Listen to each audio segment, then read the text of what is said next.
farmaajo haddaan iska taago asaga waxa weeye farmaajo waa addoon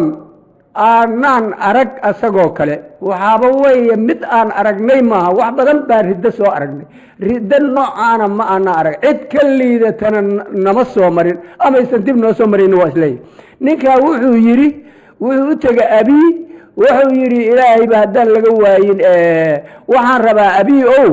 xataa soomaaliya dhammaanteed aniga inaad ii soo marto kulli waxa gudoomiye kooxeeda ilaadankiisa inaad dhulka ku dhifato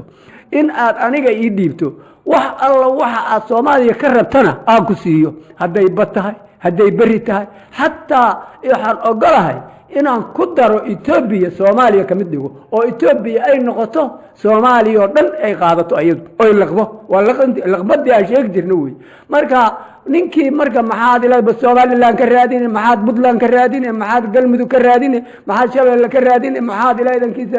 Jubbaland ka raadin aniga ayaa wax walba ku ogol waxa ay ku siirayaan boqol jibbaarkooda xataa qaada wadanka dhan waan ku ogolay laakiin waxa shurtigu yahay aniga isoo mar waxaan maanta dhageysanay ka hadlaysa mid la leeyahay waa nimanka baalkii kalluumaysiga waxa weeye badda Soomaaliya annaga fasaxnay adduunka dhamaantiina waxaan niribuu yiri adiga